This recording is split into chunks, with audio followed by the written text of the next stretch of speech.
Hi, good afternoon. I have a question for you. Do you ever find your work time bleeding into your family time? Or maybe it's the reverse. Maybe you find that you enjoy your family time so much that you end up that family time is bleeding into time that you intended to do work. So that's what we're going to be talking about today on Women Created and Called Live.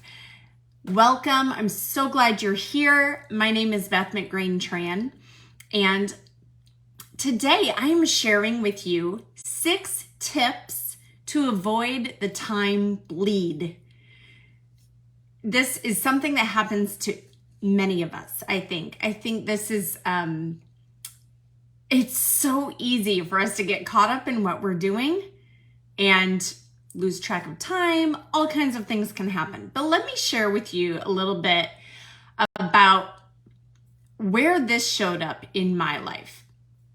Now, I would love to say that this was an isolated incident, and it wasn't. Instead, it was more like a Groundhog Day kind of situation. So if you ever saw the movie with Bill Murray, Groundhog Day, you know that he was living the same day over and over again. And this happened so often, like I said, it felt like a Groundhog Day kind of scenario.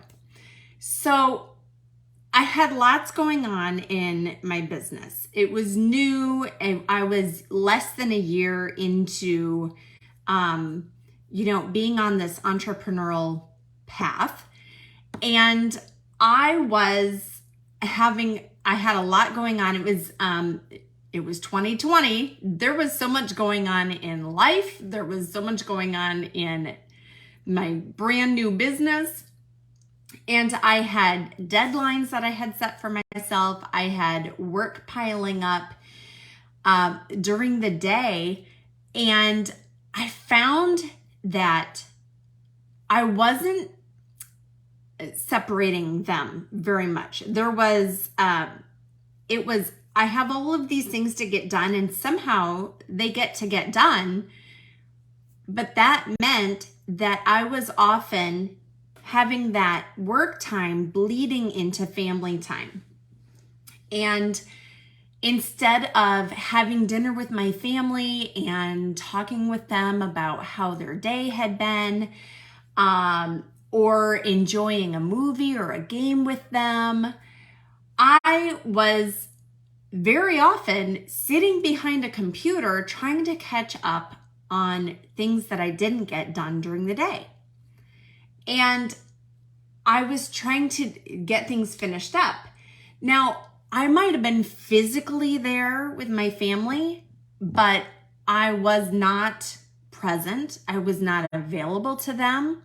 And as we just discussed in the previous 5 weeks of episodes, I was not connected with my family at all. I was seriously disconnected from them, because I wasn't practicing those 5 keys to connection. Remember, they are availability, presence, communication, and commitment. Sorry, it's 4 keys.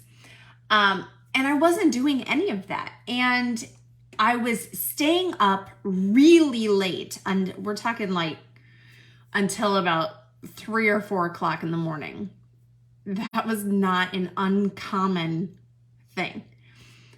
And it got to be that I was not even able to really function very well the next day. And to be honest, no one was getting my best. My family wasn't getting my best. My business was not getting my best. I was disconnecting also from friends. And what ended up happening, as this went on, the way that this progressed is that my family had a general sense that they couldn't count on me. They couldn't count on me to have a dinner plan let alone have it ready at a decent time so that we could actually sit down and eat before it was like getting close to bedtime. If they had something that they needed taken care of for school, they couldn't necessarily count on me to get that taken care of, get it done.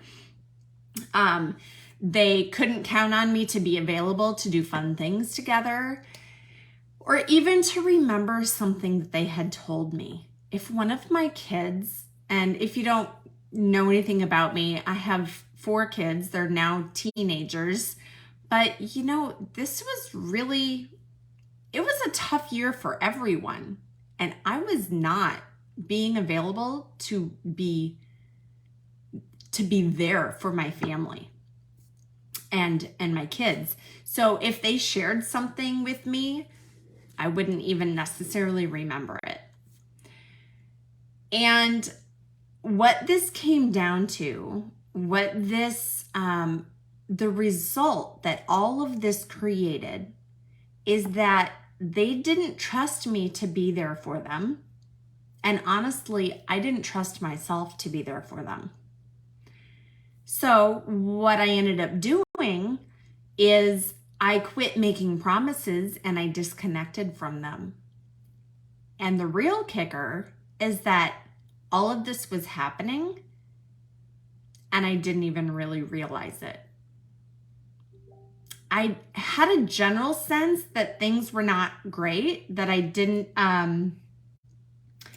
like how things were, but I didn't have the real big realization that it was what I was doing that was creating this result in my family. So I share this with you. Oh, and also sometimes, like I mentioned at the beginning of this episode, sometimes what can happen is that we can have the reverse effect. And I'll talk about that in actually just a second. But so all of this was happening. I finally realized that it was happening, that I had become so disconnected with my family. And I also, with that awareness, discovered that there were some things that I could do about it. And so I got really intentional about changing some things. And now I am happy to say that, do I do it perfectly? Absolutely not. No way. But things are so much better. I am more connected with my husband. We are in such a different place than we were back then. I intentionally create times in my calendar to connect with my kids and even with my friends. I literally have on my calendar, call family and friends. So I come from a large family, and so there's a lot of people for me to catch up on and catch up with. But it has taken a lot of practice, and I have learned now that I can create a both and situation. And that means that I am not having to sacrifice one for the other, at least not in a long term and, with no end in sight. And the reason I say this is because you hear a lot of people talk about, I want to have a work-life balance. So I think what they really mean is that they want to have healthy relationships in both areas of their life. They want to have a healthy family relationship. They want to have a healthy relationship with their spouse. They want to have a healthy relationship with their kids, with their extended family, with their friends.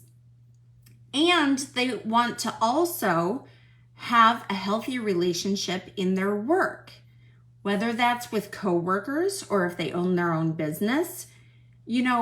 Having both thriving.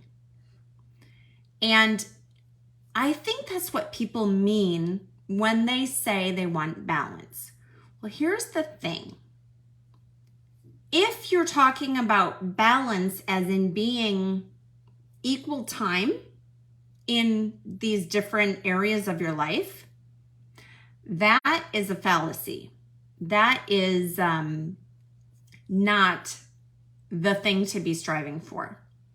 Instead, let's think about how we can be all in, 100% in all of these. Now, yes, there is a reality. There's a certain number of hours in a day, right? But my point is that there will be times when it is appropriate for you to be all in with your family. And there are times when you get to be all in on your business. You get to be all in with your friends. You get to give them the best of you. Because you are a gift from God. God has created you to be a gift to this world. And if you are not giving your best in these different areas of your life, then you're not being the gift that you were meant to be. So let's talk about how we can do that. And so this is, being all in your life. That's what creates a fulfilling and abundant life. And that's what God wants for you. That's what you're created for. So today, I think this is going to be a shorter episode. We'll see how much detail I can give you for each of these tips.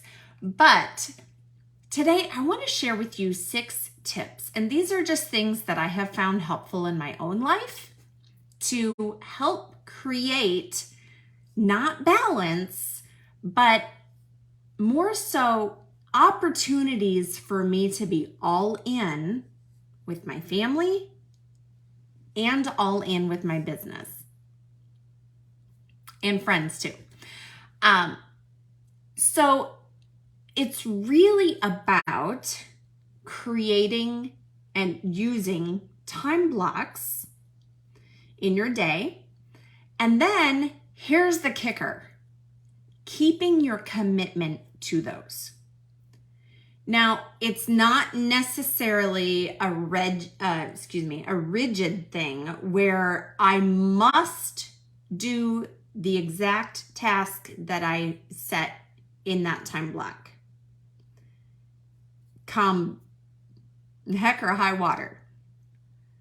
It's more about being committed to that task getting completed. Whether it happens in that time block or if life happens, something comes up, you have created, you've set yourself up for success so that that task can be moved to a different spot. So, first tip. Well, the whole goal here, let me back up just a second.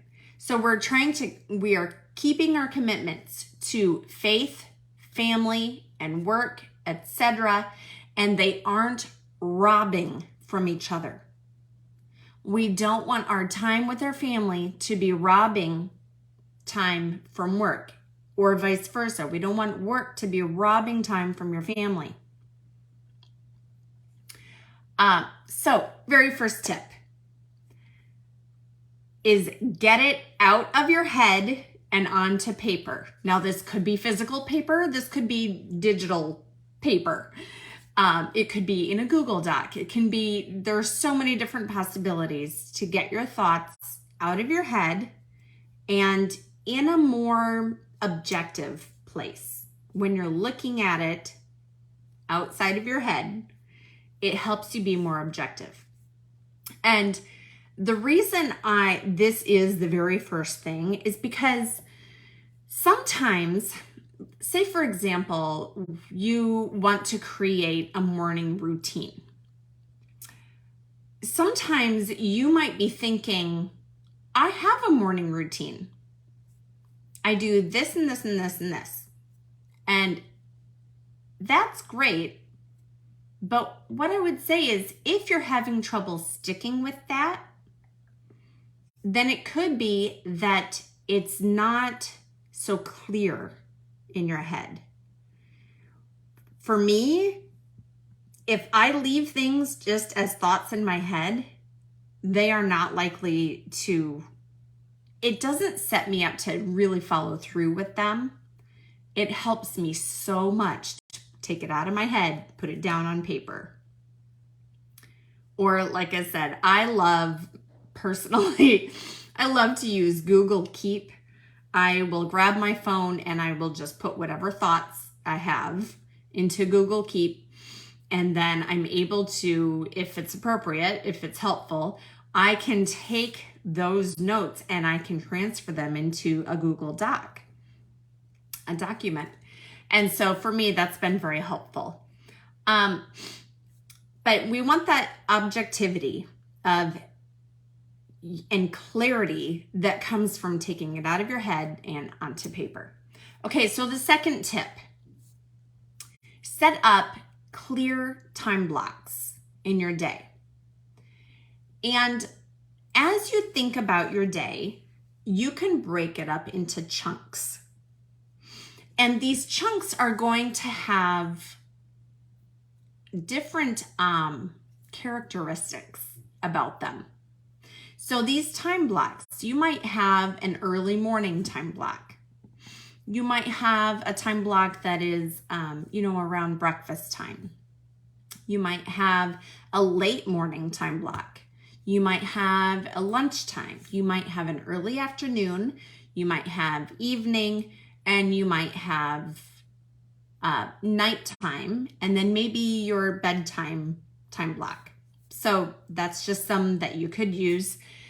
And as you think about these different time blocks, think about what are the big things, the big rocks, as you might sometimes hear them referred to, that get to happen during those time blocks. What are the most important tasks or events that happen during those time blocks? So if you put those in first and also acknowledge, like I said, that they have different characteristics. So for example, the evening time block for me would not be a time where I would want to put in anything that's going to take a lot of brain focus for me, because that's the time when I'm probably preparing dinner, and I have a lot of other things going on. So there's no way that I can be all in on either one of them if I'm trying to do something that takes a lot of thought and prepare dinner at the same time. I might forget to, I might burn dinner if I'm thinking about something over here. Or I might be so deep in thought, maybe I'm trying to write a piece of content or something like that. I might be so deep in thought that I forget to even turn on the stove and nothing is getting cooked. So we want to completely avoid multitasking. If you are trying to multitask, then specifically two things that need your attention, you're not giving your best to either one. That is not going all in on your life. And so that's one of the things that we want to avoid. Now, in thinking about these different characteristics, so that thing that takes a lot of brain power, maybe that would be best suited for the time of the day when I am most alert, and when I'm thinking the most clearly. For me, that would be probably late morning from about 9:30 or 10 until noon. That's the time of the day when I am thinking most clearly and I have the most energy and I'm most alert. That is my best time to do focused work. And whether that is going to be tasks for my business or if there is a task for my family that's going to take a lot of focus, that is a great time for me to plug that task into that time block. Now, I learned this idea of having different characteristics for these different time blocks based on how much you're able to focus during that time block. I learned this idea from my friend Cheryl Texera. And this was way back when I was first starting my business, and she used to teach it in a boot camp. I don't know if she still does, but I highly recommend, if you're on Facebook at all, look up the Boss Productivity Facebook group. And this is a concept that she teaches based on Scrum, which is a productivity system. And it has been so helpful. And we use colors to describe what type of time block it is. So for example, if I have a time block that is for high focus time, that is going to be green. If I have one that is going to take a little bit less focus, but still some, that's going to be yellow. If there's a time when I could potentially sneak away and take care of a task, in my business, but I can't really count on that, and I probably will need to be with my family or be doing something else during that time, that is a red time block. And then another time block when you definitely are doing no work. There is no focus happening. For example, when you're sleeping, or something that must be specified to a certain task and you must have no interruptions and it will always be that way and you can't change it. That is a black time block. So again, Cheryl Texera, thank you, Cheryl. Shout out to you. So that's the second tip. Set clear time blocks, and you can use this color system to sort of navigate which time blocks are going to need the most focus for you. And then it's super helpful to communicate that to your family. If you have a green time block and you are really working on focusing on a specific task, it is so helpful to communicate to your family, this is green time and I need to be fully focused on this at this time. And then hopefully that will minimize interruptions. If you have a yellow time block and you could be available to step away if somebody needs something, communicate that with your family. And I have one friend who took this system, and she actually took a piece of paper that was the appropriate color, and she would hang it up by her desk so that when her son came along, he would see the color of paper that was up there and he would know whether it's a good time to interrupt mom or not. So that was really helpful for her. Anyway, that is that second tip for you. Now, tip number 3 is to review and revise at the beginning of each week, and also as you're reviewing each day. So here's what I mean by this. if you have put things onto your calendar, that's fantastic. If you are not even to that point and creating a calendar that works for you is a challenge for you, I highly recommend Lisa Canning's course called Conquer Your Calendar. If you would like to know how to get that, send me a message and I'd be happy to help you get connected to the Conquer Your Calendar course. But here's what I mean. If you have a calendar that you've created, sometimes it's hard to stick to it. That's what I've noticed in my own experience.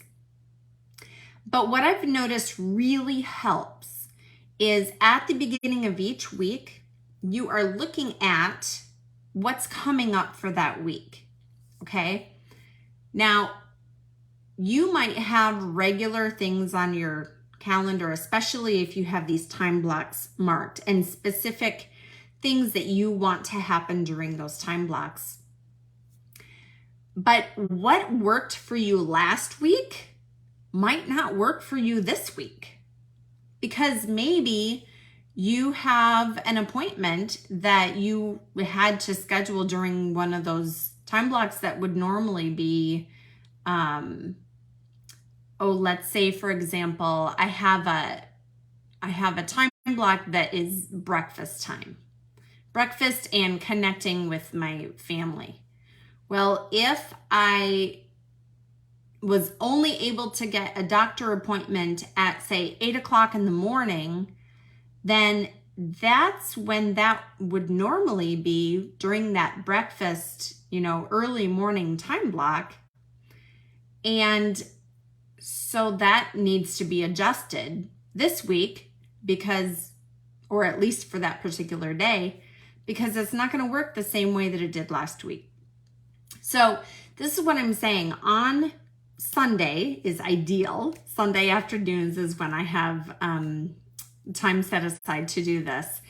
If you can look at your week and make those adjustments, that is super helpful. And then here's an additional tip, especially if you have kids or teenagers, or I have 4 teenagers, and I have noticed that we are going all kinds of different directions. So because they have jobs, pretty soon they're going to have school activities. And I have noticed that if I'm able to spend that time on Sunday afternoon and look at the week ahead, then in the evening, either around dinner time or maybe when we come together for prayer time in the evening, we can talk about the week ahead as a family and everybody can be on the same page. I have gotten a large, I do have it here. I have a large calendar, and I just put down, when everybody's work schedule is, doctor appointments, all of the family things that is important for the rest of the family to know. I put it all down there and then point it out to them during that time on Sunday night. And that has been super helpful. We have not done it every single week, but boy, have I noticed a difference. On the weeks when we do take that time on Sunday night, it's so helpful to have the family all on the same page. So that is a weekly review, and you're also revising. But then I also recommend that at the end of each day, that you look at the next day ahead and you do the same kind of process. You're looking at what's coming up, you're reviewing it, but you're also, if necessary, you're revising anything that needs to be adjusted for the next day. For example, maybe you had something on your task today. Today is Wednesday. Maybe you have something on your calendar today, and you get to the end of the day and you realize, oh, these couple of tasks did not get completed. Now, those tasks can't just stay on Wednesday because they won't get done. They get to be moved to another day in another time slot. So that's the kinds of things that if you do this at the end of the day, I call it a daily retrospective. And that is a Scrum term that I learned again from Cheryl. And the retrospective just means to look back. And I'm looking back over my day. I'm looking at what went well, at the things that I did complete. I'm looking at things that didn't go so well, the tasks that I did not get completed. And I'm looking at what am I going to do tomorrow? What are the things that are going to be moved to tomorrow or even to another day that week? And that has been very, very helpful. Now, this is also something, if your goals and your tasks are in relation to your spiritual life, your prayer life, the Daily Examen from St. Ignatius does a similar kind of thing, except in that case, instead of looking at tasks that you did or didn't complete, you're actually looking back and you're looking at where you saw God's grace at work in your life that day. But it's the same kind of concept, right? You're looking at where did I see God's grace and I cooperated with it. That's the things that went well part. And then the things that didn't go so well. Where are the areas where I did not cooperate with God's grace and I did not handle that situation so well? Then there's the other part. Okay, what am I going to do next? So instead of looking at what tasks you're moving to the next day, you're thinking about, okay, here are the areas where I fell short in working with God's grace. And now what am I going to do to make amends? Did I hurt someone? Is there someone that I now get to go and ask for forgiveness? Is there somewhere that I can show more love to someone than I did today? Was there a situation where my child really needed me and I told them I was coming and then I didn't? There's this examination of conscience helps you see what you get to do next. It helps you be clear on your next steps. Just like the daily retrospective. It's a looking back. So that is tip number 3. Review and revise at the beginning of the week and also at the end of each day. And then of course, when the new day comes, you get to, and you're beginning your day, you get to look at what is coming up for that day also. And tip number 4, use a timer and an alarm. Or an alarm. So a timer is very, very helpful when you have a task to do and you are expecting it to take a certain amount of time. And sometimes you don't have something coming up right afterwards that will create a nice hard stop for you. And so a timer is helpful because you can set the timer for that amount of time. And when it goes off, you stop. So it's helpful to help you stop, but timers are also wonderful to help you start. Because if you have a mindset of, and here's one that I learned many years ago when my kids were young. If you have a mindset, I can do anything for 15 minutes. That one comes from Fly Lady, Marla Silly. If you don't know who that is, she's amazing. You should look her up. That is something that she says all the time. I can do anything for 15 minutes. So you set your timer and you go. For some of us who are facing a task that we don't really want to do, and we're feeling lots of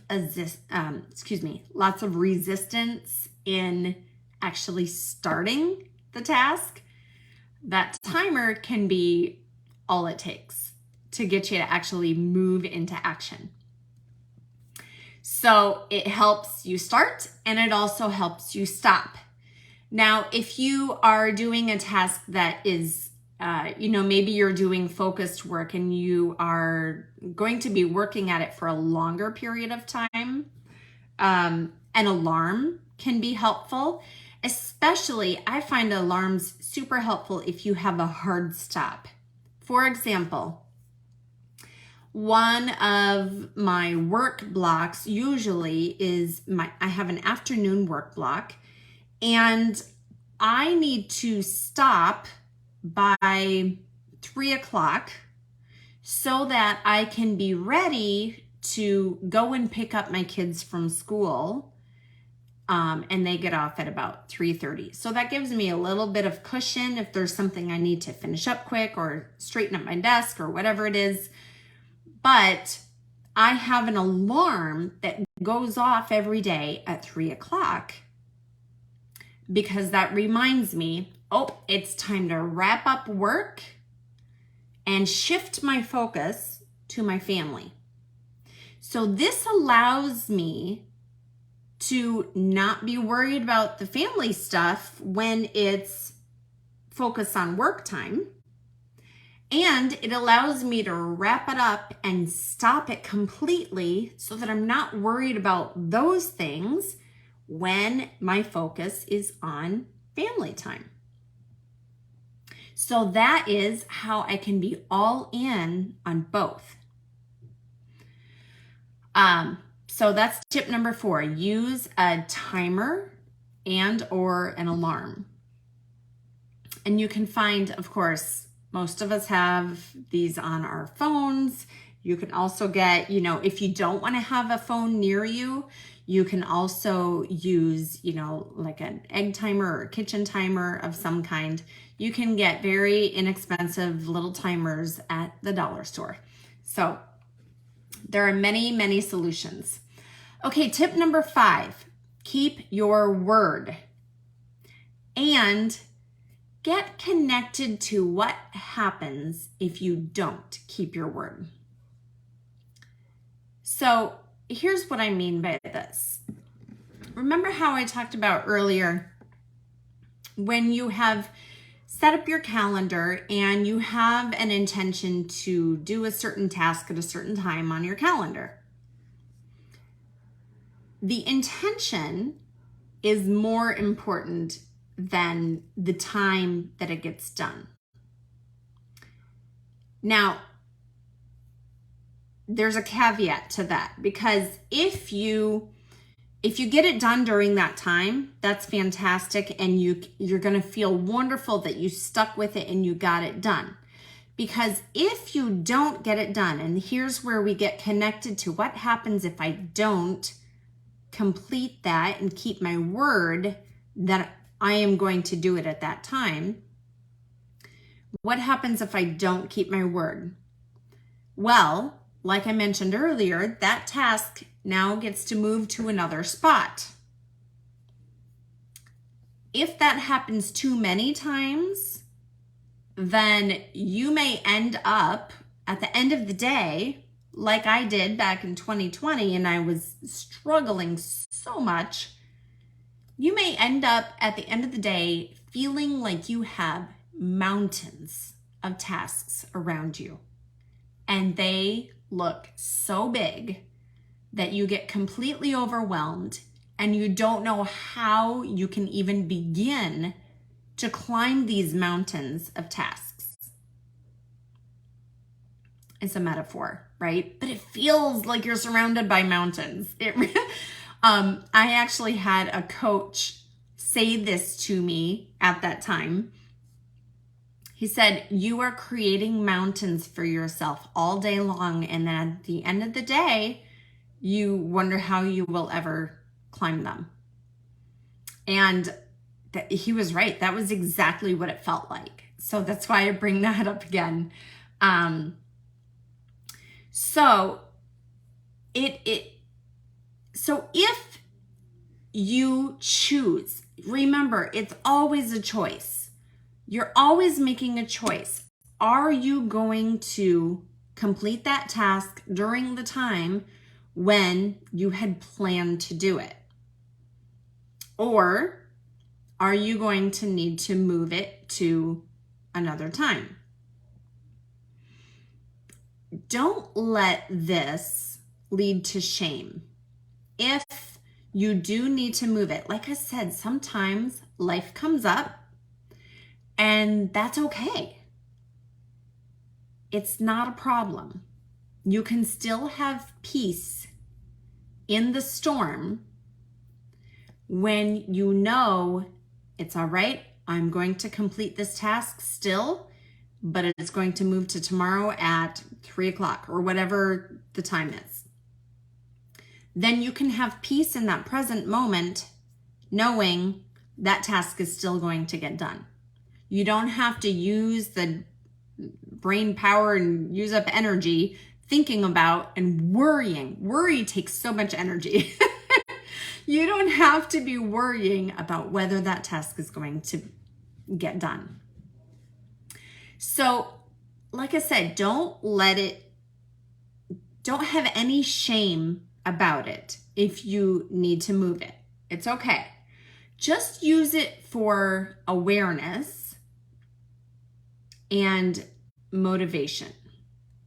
So when you're thinking about, okay, I have this task that I'm supposed to do at 2 o'clock on Wednesday. If I don't complete it at that time, I'm going to have to move it to another time. Now, if you have like a vacation or something coming up and you're thinking, if I don't get it finished now, I'm going to have to be, doing a work task instead of being with my family on vacation. This is getting connected to what is the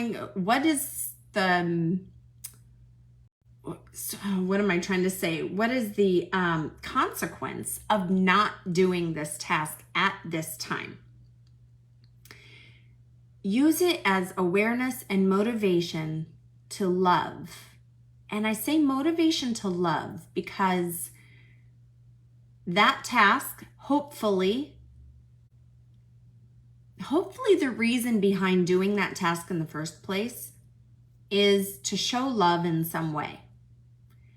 Are you showing love to your family? Are you showing love to customers or clients that you're serving? Are you showing love to a community? How is that task showing love to someone? And let that motivate you. It helps you get connected with your deep why. Why is it important to do this task? And that is going to help you, again, be motivated to complete it. And so tip number 6 that I have for you to help avoid the time bleed is to incentivize or reward yourself and others. So let's go back to that vacation example a second ago. If I have these tasks that I need to get done for work, I am going to complete them right now as I had planned on doing them so that I can reward myself and my family on this vacation that we have planned. So, do you ever notice that really is a thing? Do you ever notice that you get more done right before you go on vacation than you do like at any other time? That's the principle, that's the idea behind that, is that you have something that you are looking forward to. And so you want to make sure that you get all of this done so that you're not thinking about it while you're on vacation. So you can do this in smaller ways. Maybe you don't have a vacation coming up, but maybe you are putting something on the calendar that is going to be something fun that you get to do with your family. And this is going to serve as a reward for getting these other things done in a timely manner. And this can also help you shorten the amount of time that you are actually taking to complete a task. That incentive can help you work faster and actually get more done in less time. So these are the 6 tips that I have for you, and I hope that was helpful for you today and gave you some things to think about so that you can be all in on your faith, your family, your work, and your friends, and your finances, and all of the different areas of your life. It's possible to be all in on all of it and create a really abundant life. Now, all of this, I just want to remind you, this is not all on you. You are not doing this alone. Remember how I talked about how you can check in with yourself at the end of the day and see where you cooperated with God's grace? All of these things are made possible because of God's grace working in you. And your willingness and your openness to receive that grace and respond. Now, sometimes there are things that get in the way of us being receptive to God's grace. Sometimes we're not looking for it. We forget to look for it. Sometimes we have sin on our hearts that close the door, close the window, window. I was thinking about this the other day. Sometimes receiving grace is difficult because it's like we are looking for it through a dirty window. Sometimes the window is just dirty, and sometimes we have blinds and only a little bit is coming in. If you see on my video, I'm sitting next to blinds. And sometimes we have pulled the light blocking curtains closed completely. And I love this metaphor because if you think about it, we still know that the sun is shining on the other side of the window. God's grace is still there. It's waiting for you. But sometimes there's some things that you get to do in order to be able to receive that grace better. You can open the curtains. You can open the blinds. You can wash the window. You can open the window and let that light, let that sunlight, S-O-N, light, come just flooding in. So that's what I wanted to remind you of. You're not doing this alone. God's grace is available to you in every moment of every day. And if you struggle to see that, and if you struggle to remember that it's available, if you struggle to look for it so that you can receive it, reach out to me. I would love to chat with you and see how I can help you do that a little better. And if any of the rest of this resonated for you, maybe this is an area that you struggle in, that, you're just seeing work taking over family life. And I remember a time in my life when I was working outside of the home, and that was a part-time position that really should have been full-time. And I was trying to be a good mom at the same time. And I felt like I was failing miserably at both because I was always on a fence and nobody was getting my best. And I am so glad that I found coaching. I received coaching and I learned how to give my best in every situation. Do I do it perfectly? Absolutely no. But I have learned so much and I continue to practice, and I would love to walk with you and help you do the same. So if any of this resonated for you, please reach out to me. You can find me on social media on Facebook, Women Created and Called. And you can also find me on Instagram. And you can find me on email, beth@womencreatedandcalled.com. And I will talk with you soon. Thank you so much for joining me. And until next time, God bless you and all those that you love. Bye.